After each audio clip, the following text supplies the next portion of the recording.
Hello, good morning, जोहार। मैं संजय और आप देख रहे हैं न्यूज़ झारखंड। चलिए जानते हैं आज की मुख्य 25 बड़ी खबरों को। पहली बड़ी खबर की बात करें तो फूलो झानो आशीर्वाद अभियान लाभुकों से बोले सीएम हेमंत सोरेन, झारखंड को बनाना है कुपोषण मुक्त। झारखंड के मुख्यमंत्री हेमंत सोरेन ने महिलाओं से सीधे संवाद के क्रम में कहा है कि झारखंड के जिन जो है वीरांगनाओं फूलो झानो के नाम पर योजना की शुरुआत की गई, आज उसका सार्थक परिणाम सामने आने लगा है।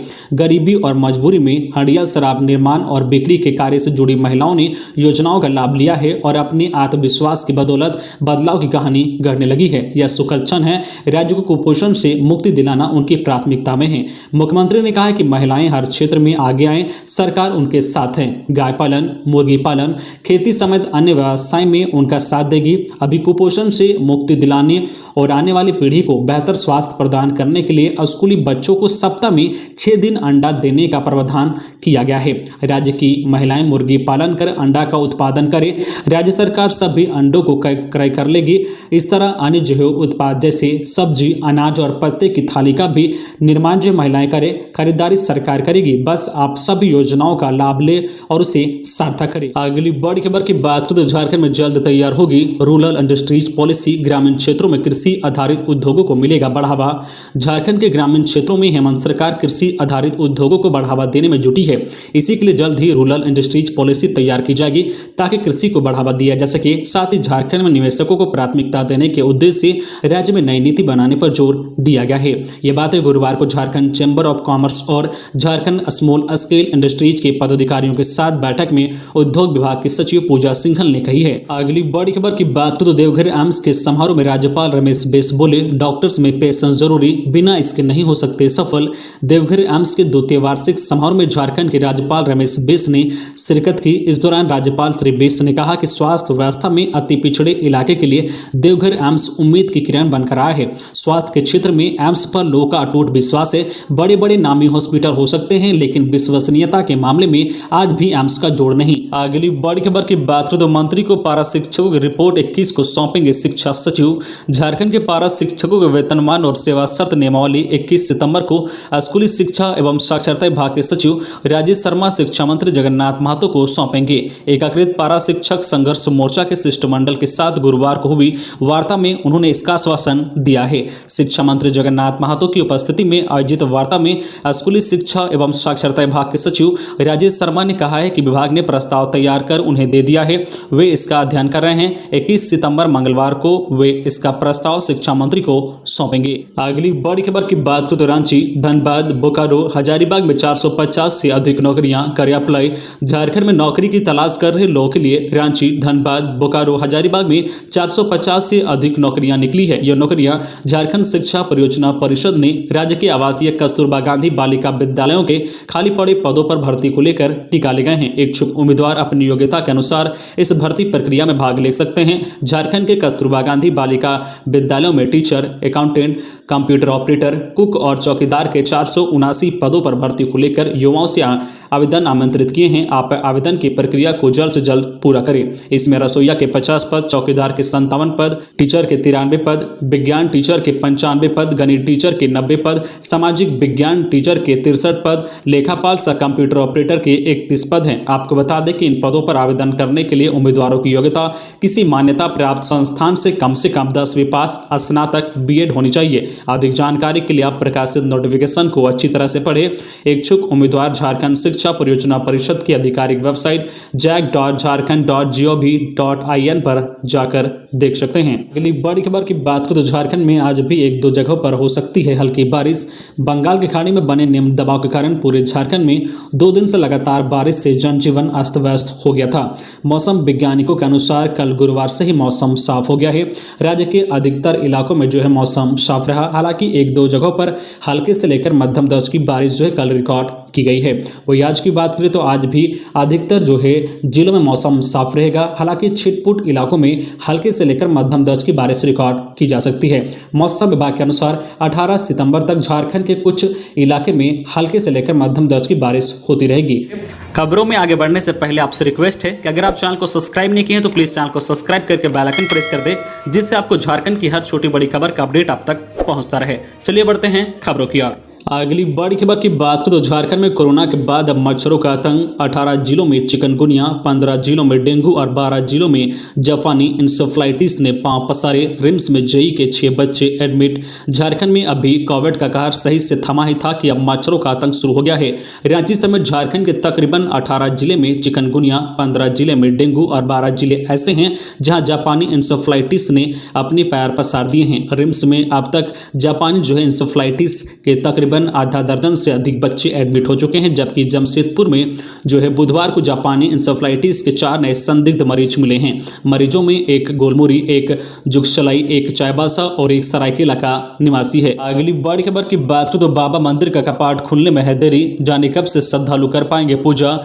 झारखंड सरकार ने मंगलवार को आपदा प्रबंधन की बैठक में बाबा मंदिर खोलने का निर्णय ले लिया है, लेकिन 3 दिन बाद भी अब तक बाबा मंदिर आम श्रद्धालुओं के लिए नहीं खोला जा सका है। प्रशासनिक स्तर पर 14 सितंबर को पहले दावा किया गया कि 16 सितंबर से मंदिर में आम श्रद्धालु प्रवेश कर पाएंगे। हालांकि 15 सितंबर को ई पास की व्यवस्था शुरू नहीं हो पाई। इस दिन दावा किया गया कि एनआईसी की ओर से अब तक ई पास से संबंधित वेबसाइट को मंजूरी नहीं मिली है। इस कारण अब 17 सितंबर से बाबा मंदिर आम श्रद्धालुओं के लिए खुलेगा, पर 16 सितंबर की देर शाम तक प्रशासनिक स्तर पर फिर से एनआईसी की मंजूरी नहीं मिलने की बात कही गई है। इससे अब आज 17 सितंबर को भी मंदिर का कपाट आम श्रद्धालुओं के लिए खोले जाने पर संशय है। अब मंदिर कब खुलेगा इसकी सही जानकारी कोई भी नहीं दे पा रहा है। इससे स्थानीय तीर्थ पुरोहित, व्यवसायियों में और आम भक्तों में रोष है। अगली बड़ी खबर की बात करें तो यौन शोषण। पूर्व सीएम मरांडी के सलाहकार सुनील तिवारी की पत्नी हाईकोर्ट पहुंची, सीबीआई से जांच की मांग। यौन शोषण के आरोप में गिरफ्तार पूर्व मुख्यमंत्री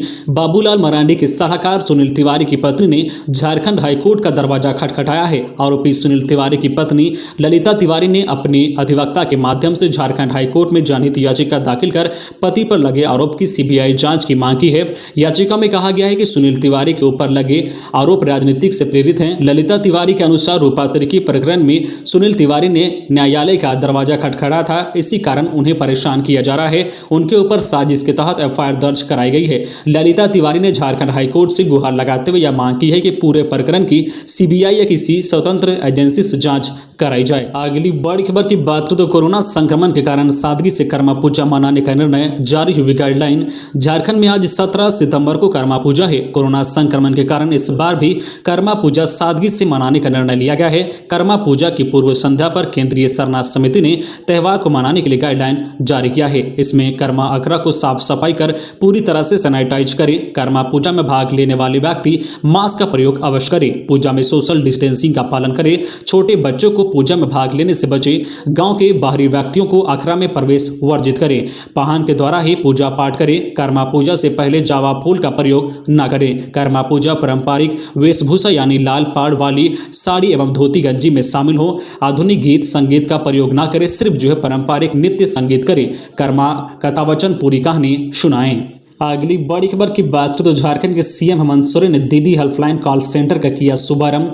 एक कॉल पर मिलेगी जानकारी। झारखंड के मुख्यमंत्री हेमंत सोरेन ने फूलो झानो आशीर्वाद अभियान के तहत महिलाओं से सीधे संवाद के क्रम में उनकी सराहना की है और उन्हें भरोसा दिलाया है कि वे हर कदम पर उनके साथ हैं। इस दौरान सीएम ने दीदी हेल्पलाइन कॉल सेंटर का शुभारंभ किया है। इसके जरिए JSLPS Jharkhand state livelihood promotion society से जुड़ी विभिन्न योजनाओं की जानकारी एक कॉल पर मिलेगी। दीदी हेल्पलाइन कॉल सेंटर का उद्देश्य है कि JSLPS की विभिन्न योजनाओं की जानकारी सुदूरवर्ती गांव के लोगों तक पहुंचाना एवं समस्याओं के निवारण के लिए कार्य करना है। इस हेल्पलाइन की टोल फ्री नंबर 180041904000 है एवं दूसरा नंबर 180041974000 पर कॉल के जरिए JSLPS द्वारा संचालित विभिन्न योजनाओं की जानकारी ली जा सकती है। अगली बड़ी खबर की बात करें तो 146 दिन बाद खुला मां छिन्नमस्तिका का द्वार। वैदिक मंत्रोच्चारण के बीच हुई माता की आरती। पहले श्रद्धालु गिरिडीह सांसद ने किया पूजा अर्चना। कोरोना संक्रमण के कारण लगभग 4 महीने से भी अधिक समय तक बंद रहने के बाद राज्य सरकार ने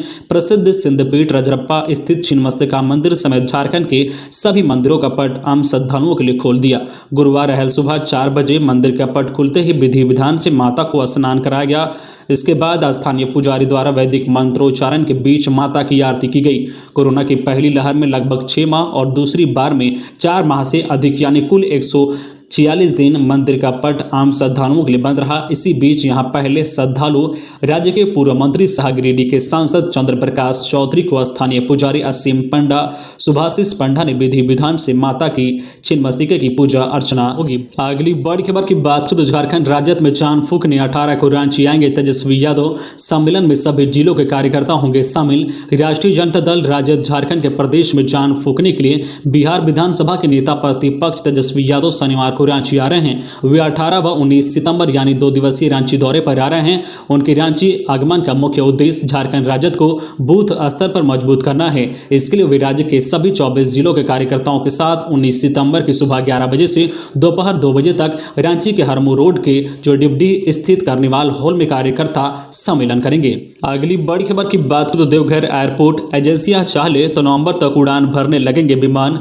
बाबा की नगरी देवघर में नवंबर तक एयरपोर्ट तैयार हो जाने की उम्मीद है। सब कुछ ठीक रहा और जिम्मेदार एजेंसियों ने दृढ़ इच्छा शक्ति से काम किया तो साल के अंत तक यहां से उड़ानें भी शुरू हो जाएगी। सिविल वर्क का काम अंतिम चरण में है। दरअसल पीएम मोदी का सपना है कि देश में हवाई सेवा सुलभ हो। इसी परिप्रेक्ष्य में रीजनल कनेक्टिविटी स्कीम के तहत देवघर में एयरपोर्ट का निर्माण हो रहा है। प्रधानमंत्री नरेंद्र मोदी ने 25 मई 2018 को शिलान्यास किया था। अगली बड़ी खबर की बात करें तो धनबाद में जज की हत्या मामला। हाईकोर्ट ने कहा जुडिशियल ऑफिसर की हत्या हुई है, हमें रिजल्ट चाहिए, सिर्फ रिपोर्ट से काम नहीं चलेगा। धनबाद के जज उत्तम आनंद की मौत के मामले की अब तक की जांच पर हाईकोर्ट ने नाराजगी जताई है। कोर्ट ने 23 सितंबर को सीबीआई के जोनल डायरेक्टर को कोर्ट में हाजिर होने का आदेश दिया है। Chief justice doctor Ravi Ranjan और जस्टिस सुजीत नारायण प्रसाद की अदालत ने गुरुवार को मामले की सुनवाई के दौरान कहा है कि सीबीआई हर हफ्ते प्रगति रिपोर्ट दे रही है, लेकिन इसमें कुछ भी नया नहीं है। हर बार स्टीरियो टाइप रिपोर्ट दायर कर रही है, यह संतोषजनक नहीं है। जुडिशियल ऑफिसर की हत्या हुई है, हमें रिजल्ट चाहिए। अगली बड़ी खबर की बात करें तो झारखंड विधानसभा में नमाज कक्ष विवाद। पड़ोसी राज्यों में व्यवस्था का अध्ययन करेगी विशेष कमेटी।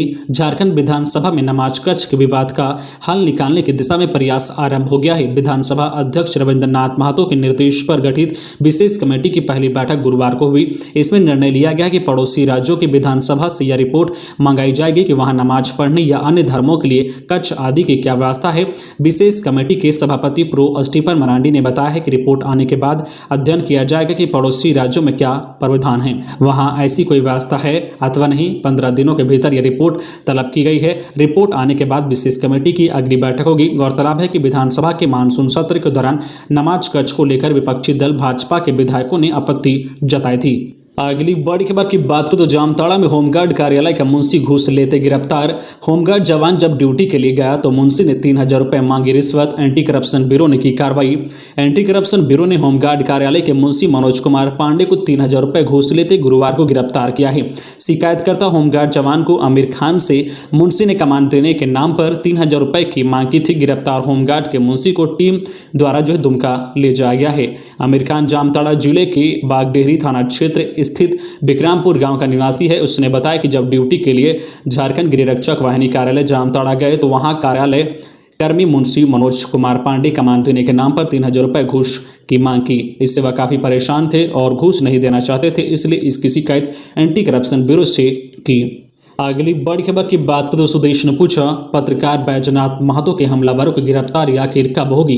आजसू पार्टी के केंद्रीय अध्यक्ष सुदेश कुमार महतो ने रांची में पत्रकार बैजनाथ महतो पर हुए जानलेवा हमला करने वालों की अब तक गिरफ्तारी नहीं होने पर चिंता जताई है। साथ ही कानून व्यवस्था पर सवाल खड़े किए हैं। उन्होंने कहा कि इस घटना में पुलिस को गंभीरता से कार्रवाई करते हुए अपराधियों को सख्त सजा दिलानी चाहिए। उन्होंने कहा कि हमलावरों की गिरफ्तारी नहीं होने पर पत्रकार भी धरना प्रदर्शन कर रहे हैं। राजधानी रांची में यह स्थिति पैदा होना आम आदमी को भी परेशान करता है। अगली बड़ी खबर की बात तो हजारीबाग के मेडिकल कॉलेज के कर्मचारी धरने पर बैठे। वेतन की मांग। हजारीबाग के शेख भिखारी मेडिकल कॉलेज के कर्मचारी गुरुवार को धरने पर बैठ गए। 3 महीने से वेतन नहीं मिलने को लेकर कॉलेज में कार्यरत आउटसोर्सिंग कर्मचारियों ने प्रदर्शन किया। उन्होंने बताया कि हमें 3 महीने से वेतन नहीं मिला है। आउटसोर्सिंग कंपनी के द्वारा वेतन नहीं दिया जा रहा है। इस वजह से हमारा घर चलाना मुश्किल हो गया है। हर एक स्टाफ को 8 से 10 हजार रुपये वेतन मिलता है, लेकिन 3 महीने से वेतन नहीं मिलने से स्थिति दयनीय हो गई है। कहा है कि सभी रेंट पर रहते हैं और अस्पताल में कार्य करते हैं। पिछली बार भी हम लोगों ने प्रदर्शन किया था, तब कंपनी ने समझा बुझाकर धरना खत्म करवा दिया था। अगली बड़ी खबर की बात करें तो हाथियों की मौत पर झारखंड हाईकोर्ट सख्त 5 साल की रिपोर्ट मांगी। झारखंड हाईकोर्ट के chief justice doctor Ravi Ranjan और जस्टिस एस.एन. प्रसाद की खंडपीठ में लातेहार जिले में हाथियों की मौत मामले में स्वतः संज्ञान से दर्ज जनहित याचिका पर गुरुवार को सुनवाई हुई। अदालत ने सरकार से पूछा है कि राज्य में पिछले 5 वर्षों में कितने हाथियों की मौत हुई है और कितनों का पोस्टमार्टम हुआ है, कितनों का बिसरा जांच के लिए भेजा गया है और इनकी रिपोर्ट आई या नहीं। अदालत ने इसकी विस्तृत रिपोर्ट 2 सप्ताह में अदालत में पेश करने का निर्देश दिया है। तो ये थी आज की झारखंड की टॉप बड़ी खबरें। इसी तरह झारखंड की हर छोटी बड़ी खबर देखने के लिए आप हमारे चैनल न्यूज झारखंड चैनल को सब्सक्राइब करके बेल आइकन प्रेस कर दीजिए, जिससे आपको झारखंड की हर छोटी बड़ी खबर का अपडेट आप तक पहुंचता रहे। तो आज के लिए बस इतना ही, हमें दीजिए इजाजत, फिर मिलते हैं नेक्स्ट न्यूज में।